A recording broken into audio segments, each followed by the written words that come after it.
Good morning. My name's Nancy Carlisle, and I'm the author of Saving the Seas for the Purple and Green. This is a story about cleaning up the ocean.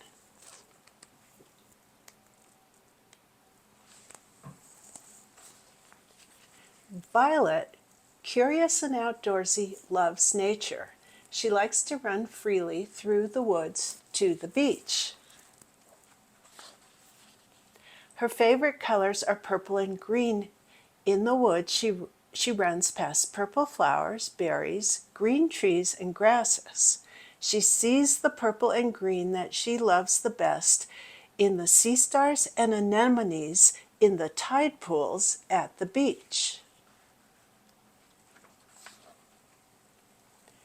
The stars cling to rocks and shimmer in the sunlight. The anemone's soft tentacles sway with the tides. Today, when she finds them, they are not shimmering and swaying in their tide pools.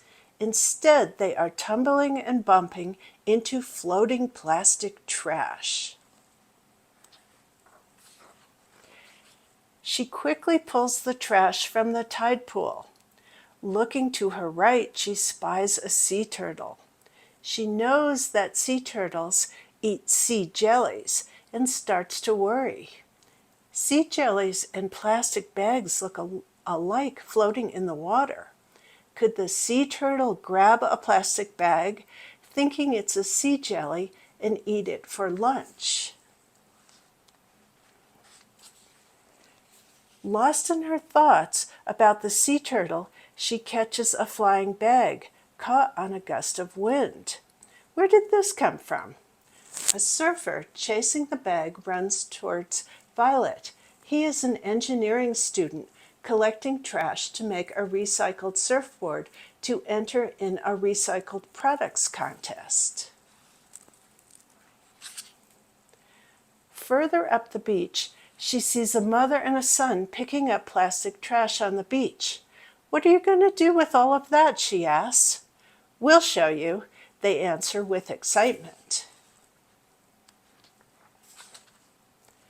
Together they walk to a group of people washing and sorting piles of plastic trash by color: blue, yellow, orange, and of course, purple and green. It is a workshop where people turn ocean trash into art to educate the public.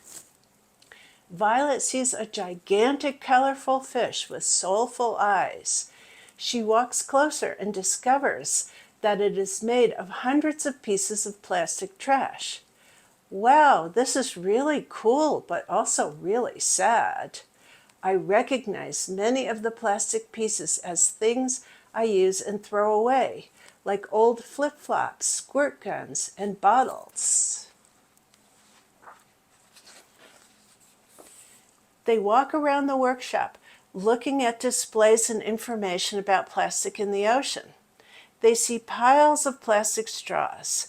Yikes! I didn't know that plastic straws I use in restaurants end up in the ocean. Maybe I don't really need to use a straw.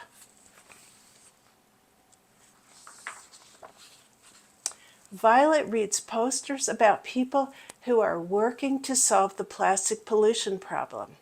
One company developed edible capsules of water that athletes can use instead of water bottles when running a race.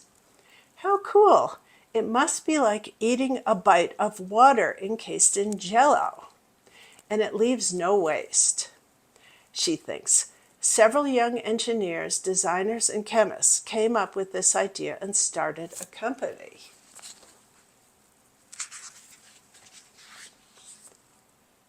Another poster describes a business that creates packaging products from mushrooms as a substitute for styrofoam. This company was started by young biologists. The products are used for packing furniture and wine bottles and as coolers for shipping products. Violet sees another poster about a boat sailing around the world, piloted by young women studying the problem of plastic in the ocean. That might be something I could do in a few years. Violet continues looking at posters. One describes a college student running across the United States to increase awareness of the problem of plastic in the ocean. Another describes a young man who built a floating device to trap plastic waste. She reads that cities and states are passing laws to regulate the use of plastic. Businesses are developing ways to recycle and use less plastic in packaging, and school kids are becoming active advocates for taking care of the environment. There are many ways to make a difference. Violet sees sunglasses, athletic shoes, backpacks, and other beachwear made from recycled ocean trash. She buys a pair of colorful recycled board shorts, just like the surfer was wearing. Later she thinks, all the people I met or read about today are helping to clean the ocean and reduce the amount of plastic used in the world. I will too. She starts thinking about careers where she could invent, lead, or contribute to making less waste.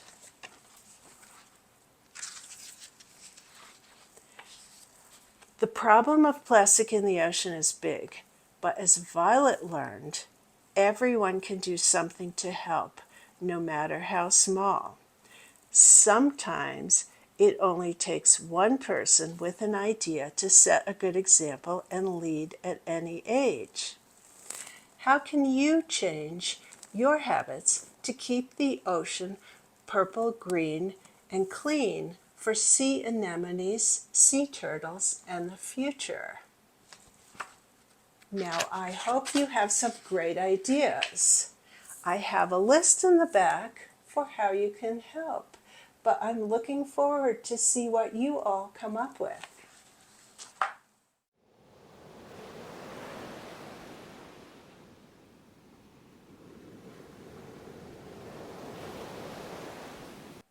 Hi, Nancy. Thanks so much for joining us today. We're so excited to hear about your book and celebrate Earth Day. And so thank you for being part of it.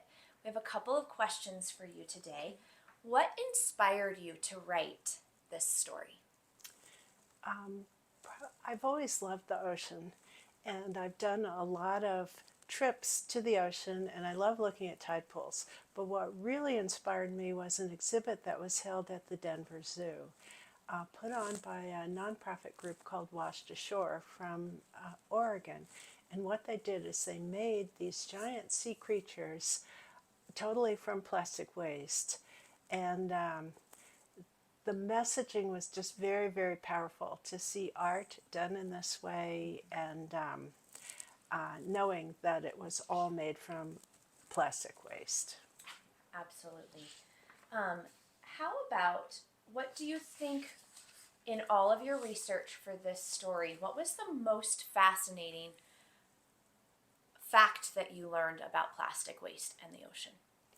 I think the most fascinating fact that I learned is just the volume of plastic waste that goes into the oceans, not just from the communities that live along oceans, but inland. The plastic makes its way to the ocean. And then the amount of time it takes to degrade, it just seems to live forever. Yeah. Yeah. What is your hope that you want kids to take away after reading Saving the Seas for the purple and green? My hope is to inspire kids to learn to love nature and understand the world around them. And today, with so many environmental problems, I wanted to write a book that was hopeful and inspired kids to think about doing environmental work in any field, from engineering to communications to policy, when they're older. Perfect. Thank you so much for joining us today. Oh, you're welcome. I really enjoyed it.